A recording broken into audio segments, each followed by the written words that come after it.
Hello YouTube family, welcome back to my channel. இன்றைக்கி ஒரு இன்ட்ரெஸ்டிங்கான விலாக். இந்த மிஷின் பற்றி நிறைய பேர் கேட்டிருந்தீங்களே, இந்த மிஷினோட ஃபுல் டீட்டெயில்ஸ் உங்கள் கூட ஷேர் பண்ணுறேன். இது எவ்வளோ சவுண்டாக இருக்கும், இதில் அட்வான்டேஜ் என்ன, டிஸ்அட்வான்டேஜ் என்ன, எல்லாமே இந்த வீடியோவில் ஷேர் பண்ணியிருக்கேன். வீடியோவை ஸ்கிப் பண்ணாமல் லாஸ்ட் வரைக்கும் பாருங்கள். இந்த கல்லை பற்றி நிறையா பேர் கேட்டிருந்தீங்களா, ஆல்ரெடி ஷார்ட்ஸில் நான் போட்டிருக்கேன். அதோட லிங்க்கும் டிஸ்கிரிப்ஷனில் கொடுக்குறேன், தேவைப்படுறவங்க செக் பண்ணிக்கோங்க. எப்போவுமே மண்பானையில் டைம் கிடைக்கும்போது சமைச்சு பாருங்கள், அதோட டேஸ்ட்டு சூப்பராக இருக்குங்க.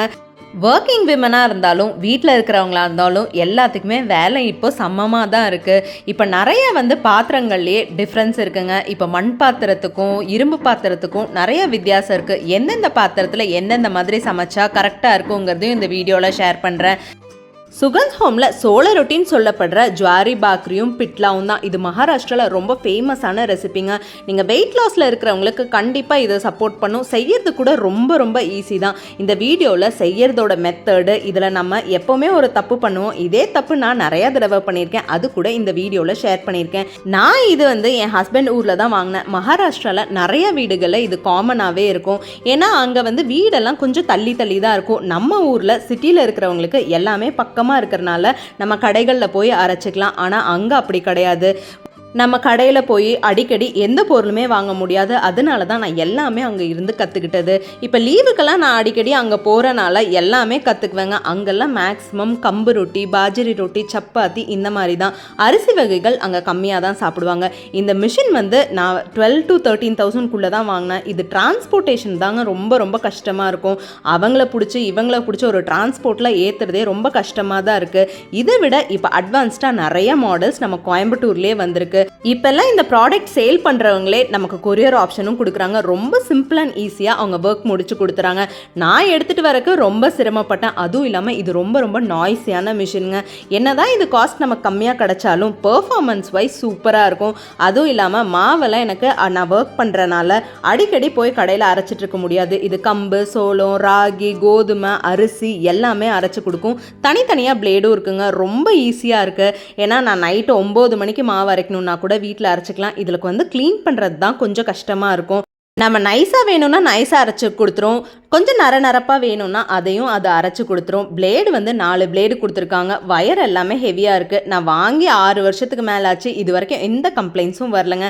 ரொம்ப சூப்பராக இருக்குது. பட் இதில் ஒரே ஒரு டிஸ்அட்வான்டேஜ் என்னன்னு கேட்டிங்கன்னா அந்த நாய்ஸ் மட்டும்தான். மற்றபடி வேறு எதுவுமே இல்லை. இப்போ வர மிஷினில் எல்லாமே ஸ்டீல் பாடி அந்த மாதிரி நிறைய ஆப்ஷன்ஸ் கொடுத்துருக்காங்க. நம்ம வீட்டில் எப்போவுமே வாரத்தில் ஒரு நாள் கண்டிப்பாக ட்ரெடிஷ்னல் ஃபுட் இருக்கும். இந்த கல் நிறைய பேர் கேட்டிருந்தீங்க. இது கோயம்புத்தூரில் இருக்கிற சாய்பாபா காலனியில் தான் வாங்கியிருக்கேன். இதை நான் ஒரு ஷார்ட்ஸாகவும் போட்டிருக்கேன். இது ரொம்ப காஸ்ட் வைஸ் கம்மி. அரௌண்ட் 600 to 700 தான் இதோட காஸ்ட்டே. இது ரொம்ப சூப்பராக இருக்குங்க. நமக்கு அரைக்கும் போது கை வலிக்காது. இப்போ அம்மினா நமக்கு நிறைய இடம் பிடிக்கும். இந்த கல்லை நிறைய பேர் மருந்து கல்லுன்னு கூட சொல்லுவாங்க. இது வேலையும் ரொம்ப சுலபமாக முடிஞ்சிடும். கையை வச்சு நம்ம அசைச்சாலே எல்லாமே நசுங்கிடுங்க. நுணுக்கருக்கெல்லாம் இது ரொம்ப ரொம்ப ஈஸியாக இருக்கும். நம்ம பண்ண போகிறது பிட்லு ரெசிபி தான். பச்சை மிளகா, பூண்டு, சீரகம் எல்லாத்தையுமே நல்லா அரைக்கணும். இதில் ஒரே ஒரு டிப்ஸ் என்னென்னா, நம்ம இந்த மாதிரி நுணுக்கும் போது ஒரே ஒரு கல் போட்டு அதுக்கப்புறம் நுணுக்கணும்னா எல்லாமே சீக்கிரமாக சல்லியாக நொறுங்கிடும். இப்போ எல்லாத்தையுமே ஆயிலில் ஃப்ரை பண்ணிவிட்டு 1.5 சொம்பு தண்ணி ஊற்றிருக்கேன். நான் ஏற்கனவே நுணுக்கும் போது கொஞ்சம் உப்பு போட்டிருக்கனால இப்போ கொஞ்சம் கம்மியாக தான் சேர்த்துறேன். தண்ணி ஊற்றினதுக்கப்புறம் 1.5 ஸ்பூன் நடக்கடலை பொடி போட்டு நல்லா கொதிக்க வச்சா போதுங்க. இந்த பிட்லா ரெசிபி மகாராஷ்டிராவோட ட்ரெடிஷ்னல் ரெசிபி. எல்லா வீட்லேயுமே அடிக்கடி சுற்றுற ரெசிபி இது தான். நான் பெருங்காயத்தூள் போடுறேன். பெருங்காயத்தூள் போடும்போது நமக்கு ஜீரணத்துக்கு ரொம்ப ரொம்ப நல்லதுங்க.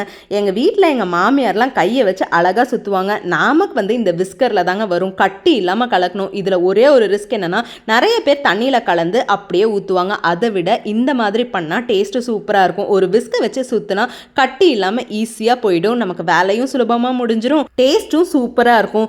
இந்த மாதிரி மண்பானைகள்லாம் நான் கிணத்துக்கடவுல ஒரு பஸ் ஸ்டாண்டு கிட்ட வாங்குவாங்க. அவங்கக்கிட்ட அவ்வளோ சூப்பராக இருக்கும், குவாலிட்டியாக இருக்கும். நம்ம சமையலெல்லாம் முடிச்சுட்டு 5 நிமிஷம் கொதிக்க வச்சாலே போதும், இந்த பிட்லாம் ரெடி ஆகிடும். இதுக்கு கொத்தமல்லி போடுங்க. அதுவும் நாட்டு கொத்தமல்லி போட்டால் அவ்வளோ சூப்பர் அண்ட் டேஸ்டியாக இருக்குங்க. இப்போ மண்பானையில் செஞ்சனால அதோட எசன்ஸ் எல்லாம் செம்ம டேஸ்ட்டாக இருக்கும். இந்த மாதிரி கிளே பாட்ஸ்லலாம் செய்யும்போது உங்கள் ஹெல்த் வைஸ்க்கும் ரொம்ப நல்லது. அதுவும் இல்லாமல் சீக்கிரமாகவும் கெட்டு போகாது. எப்போவுமே நம்ம செய்கிற சமையலை விட சூப்பர் டேஸ்டியாக இருக்கும். அடுத்தது ஜுவாரி பாக்ரி. ரொம்ப சிம்பிள். நான் பண்ணுற தப்பு இதில் என்னென்னா அதிகமாக தண்ணி ஊற்றிடுவேன். இதில் தண்ணி அளவு ரொம்ப முக்கியம். மாவு வந்து ரொம்ப கெட்டியாகவும் இருக்கக்கூடாது, ரொம்ப இலக்கமாகவும் இருக்கக்கூடாது. 0 ஆயில் ரெசிபி. இது ஹெல்த் வைஸ் ரொம்ப நல்லா இருக்குங்க. இந்த ஜுவாரி பாக்ரி பண்ணும்போது மட்டும் மாவு பழசாக இருந்தால் வராது. அப்பப்போ மாவு ஃப்ரெஷ்ஷாக இருக்கணும். இப்போ நீங்கள் யாராச்சும் இந்த மாதிரி ட்ரை பண்ண போகிறீங்க அப்படின்னா 1 கிலோ 2 கிலோ மட்டும் பண்ணி வச்சுக்கணும். அதுவும் நம்ம 2 வாரத்துக்குள்ளே தீர்த்தணும். ஆயிடுச்சுன்னா மாவும் கசப்பாயிடும், நமக்கு செய்யறதுக்கும் நல்லா இருக்காது. அது வந்து சைடெல்லாம் ஓட்டையா வந்துடும், சமைக்கவும் வராது. மாவு ஃப்ரெஷ்ஷாக இருக்கு ஆனால் பாக்ரி செஞ்சால் மட்டும் வரல அப்படின்னா இப்படி ட்ரை பண்ணி பாருங்க. மாவோட கொஞ்சம் சுடு தண்ணி கலந்து இதே பதத்தில் பிணைஞ்சிங்கன்னா சூப்பராக வந்துருங்க. அதுவும் ரொம்ப ஃப்ளஃபியாக இருக்கும். நம்ம சப்பாத்தி எப்படி சாப்பிட்றோம் அதே டேஸ்ட்டில் இருக்கும். சுகர் இருக்கிறவங்கலாம் இந்த பாக்ரியை செஞ்சு சாப்பிட்டீங்கன்னா உங்கள் சுகர் லெவல் ரொம்ப கம்மியாயிடும். ரொம்ப ஹெல்த்தியாகவும் இருக்கும். இந்த மாதிரி 0 ஆயில் ரெசிபிஸ் எல்லாம் சேர்த்திங்கன்னா உங்கள் வெயிட் லாஸ்க்கும் ரொம்பவே சப்போர்ட் பண்ணுங்க. இதை செய்யறது பார்க்கறதுக்கு கஷ்டம் மாதிரி இருக்கும், ஆனால் ரொம்ப ஈஸியாக இருக்குங்க.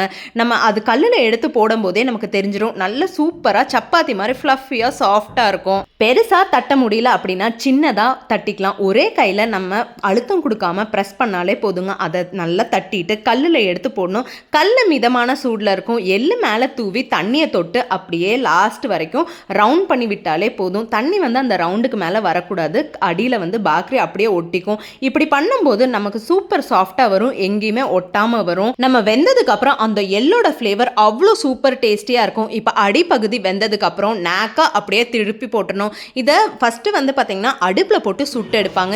இப்போல்லாம் விறகு அடுப்பு ஃபெசிலிட்டிஸே இல்லை, கேஸில் போட்டு சுட்டு எடுத்தாலே அவ்வளோ சூப்பராக இருக்கும். ஆனால் இது விறகு அடுப்பு இருந்தீங்கன்னா போட்டு பாருங்களேன், அவ்வளோ சூப்பராக இருக்குங்க. ஊர் சைட்லலாம் வந்து பார்த்தீங்கன்னா விறகு அடுப்பு தான், பட் நம்மக்கிட்ட அந்த ஃபெசிலிட்டிஸ் இல்லாதனால கேஸில் போட்டு எடுப்போம். இது அப்படியே போட்டோன்னே உப்பி வரும், பார்க்கறக்கே சாஃப்டாக. அது ஒரு கேப் மாதிரி இருந்தால் அந்த புகையெல்லாம் வெளியில் வரும்போதே அந்த மாவெல்லாம் வெந்தால் அவ்வளோ சூப்பராக இருக்குங்க. பாக்ரியை சுட்ட உடனே நம்ம பாத்திரத்தில் வைக்கக்கூடாது, ஏன்னா அது வேர்த்து ஒரு மாதிரி மெத்துன்னு ஆகிடும். இந்த மாதிரி ஒரு கூடையில் வைக்கும்போது அது காத்தோட்டமாக சூப்பராக இருக்கும். வெளி லேயர் ஃபுல்லாக மொறுன்னு உள்ளே ஃபுல்லாக சாஃப்டாக இருக்கும். இது ஒரு ட்ரெடிஷ்னல் ரெசிபி. ஹெல்த் வைஸும் டேஸ்ட் வைஸும் சூப்பராக இருக்குங்க. கண்டிப்பாக டைம் இருக்கும்போது ட்ரை பண்ணி பாருங்கள். ஜுவாரி பாக்ரி வித் பிட்லு. இது கூட ஒரு வெங்காயம், கொஞ்சம் நமக்கு வேணுங்கிற வெள்ளரிக்காய், கேரட்டு எது வேணால் வச்சு சாப்பிடலாங்க. நம்ம வெளியில் போய் என்னென்னமோ சாப்பிடுவோம், அது நம்ம வயிறுக்கும் குடலுக்கும் நல்லதே கிடையாது. இந்த மாதிரி ஹெல்த்தி ரெசிபிஸ் எல்லாம் வீட்டில் செஞ்சு ட்ரை பண்ணி பாருங்கள். 1-2 தடவை செய்யும் போது கொஞ்சம் கஷ்டமாக இருக்கும், செய்ய அது வந்து நமக்கே பழகிடும். இந்த மாதிரி 0 ஆயில் ரெசிபிஸ் எல்லாம் நீங்கள் செய்யும்போது உங்களுக்கே ஒரு எனர்ஜெட்டிக்காக இருக்கும். சாப்பிட்டோன்னே எப்போவுமே ஒரு சோம்பேறித்தனம் வரும்ல, அதெல்லாம் கண்டிப்பாக வராது. ஏன்னா இதில் வந்து ஆயில் ரொம்ப கம்மி. நம்ம சமைச்சதும் மண்பானையில். இது கூட ஒரே ஒரு வெங்காயம் மட்டும் சாப்பிட்டு பாருங்கள், அவ்வளோ ஃபில்லிங்காக இருக்குங்க. இதுக்கு சைட் டிஷ்ஷாக பச்சையாக வெங்காயம், வெள்ளரிக்காய், கேரட்டுன்னு எது வேணால் வச்சு சாப்பிடலாம். ரொம்ப டேஸ்டியாக இருக்கும். டைஜஷனுக்கும் நமக்கு ரொம்ப ஈஸியாக இருக்கும். வயிற்றில் எந்த கான்ஸ்டிபேஷன் ப்ராப்ளமும் இருக்காது. ட்ரை பண்ணி பாருங்கள். தேங்க்ஸ் ஃபார் வாட்சிங்.